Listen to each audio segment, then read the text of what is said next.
yoga class. All I could think about was, where to now for the Miami Heat? Where to now for this Eric Spoelstra-led squad that seems to always win the games that they are probably either unfavorable to win or at the very least it is going to be upsetting to me in spots because I know that it's going to hurt the long-term future. It wasn't that I just was rooting against the Heat to tank for the sake of tanking. I just know what this roster is, and I know that they have no shot in the postseason, so I preferred the Miami Heat to have 2 top 20 first-round picks this year in what was a deep class. Still a chance for that. But if the Heat do win on Friday against the Hawks and make it into a first-round appearance against the Cleveland Cavaliers, they are inevitably not going to have a lottery pick.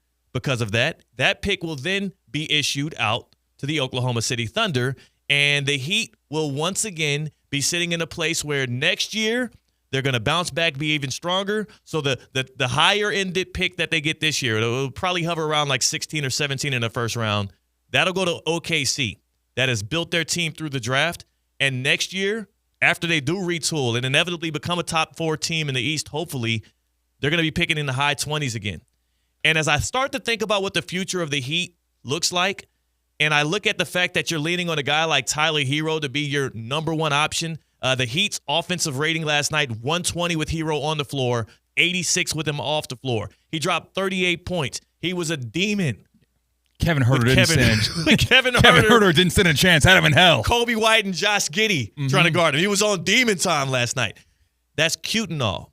But what I started to realize is if the Heat continue to be just good enough to be above mediocre, to hover around purgatory in the NBA, to be the play-in champs.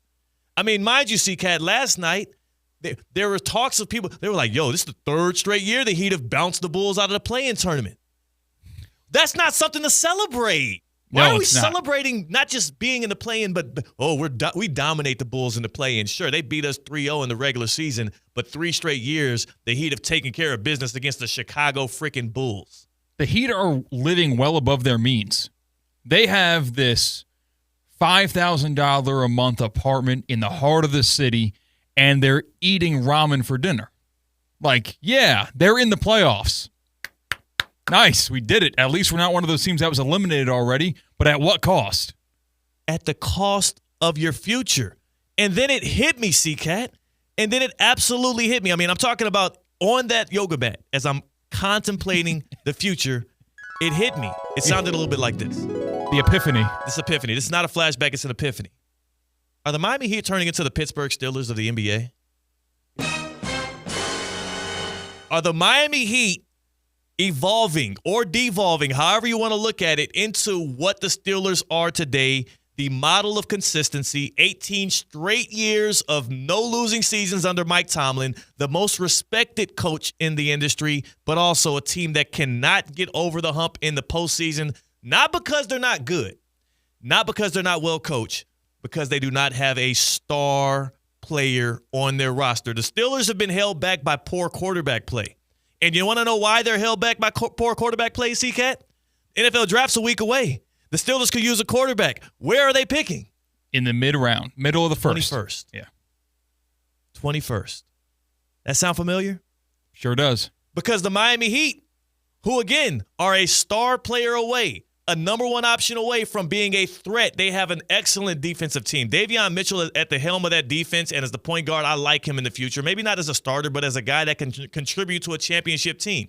He did it in college. Tyler Hero is a nice number 2 option. Bam Adebayo is one of the most versatile defenders in the league, and he's such a sturdy presence on that side of the ball. I know the offense sometimes is a little lackluster. I love what Andrew Wiggins brings to the game as a two-way player. So many things to love about this Heat roster, just like there's so many things year after year to love about that Pittsburgh Steelers roster, yet and still, if you don't have an A1 star, Jimmy Butler walked out that door, by the way. If you don't have an A1 star in the NBA, you don't have a chance. And if you continue to hover around purgatory and stay right in the play-in territory, you're just good enough to make the play-in, not good enough to be a top 6 seed in the East, you're going to keep picking in the 20s, and we're going to be stuck with freaking Kenny Pickett. I don't want the Heat to have Kenny Pickett. I want the Miami Heat to have a shot at this thing. I want them to be able to go up and get a guy like a Patrick Mahomes, quote unquote, in the NBA draft. I want them to go up and get a guy like Josh Allen or even a Lamar Jackson that falls to you is how the Ravens got Jackson. And if you think about it, I'm not being critical of the Heat's roster building. I'm being critical of the process in which we've gotten here. The Heat got Jimmy Butler on a discount in 2019. People fell out of love with him. They thought he was damaged goods. Retiring to Florida, yeah. They thought it was all over with. But what Heat fans don't give enough credit to is the past 5.5 years, this wasn't about the excellence of Spo or the aura of Heat culture or the leadership of Pat Riley. It was about Jimmy freaking Butler. Just like what Jordan had to prove to the Bulls after the 90s run, organizations don't win championships, the damn players do. Jimmy is no longer on this team. We ain't going from the play into the finals like we did a couple of years ago and losing to the Nuggets.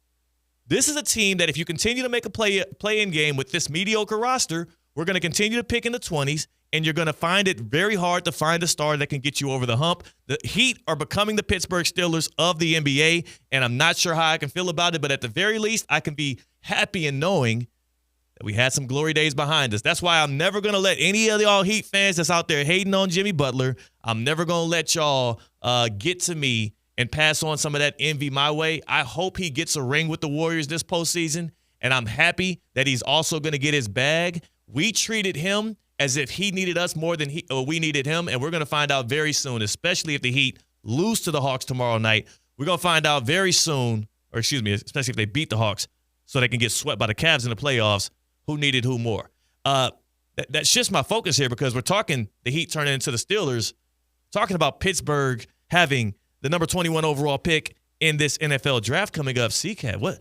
This is a week from today. That's crazy. It snuck up on me. It felt like it was a month ago, like yesterday. But no, now it is now 7 days away. It is time now for the NFL draft. We are closing in, and you know you're closing in on draft time when you're starting to find out exactly who is being slotted at which picks. Number 1 overall, we can all agree, Cam Ward, Miami Hurricanes quarterback, he's going to the Titans. Signed, sealed, delivered. Number 2 overall, the Cleveland Browns need a quarterback. They also need pretty much every other position on the field outside of an edge.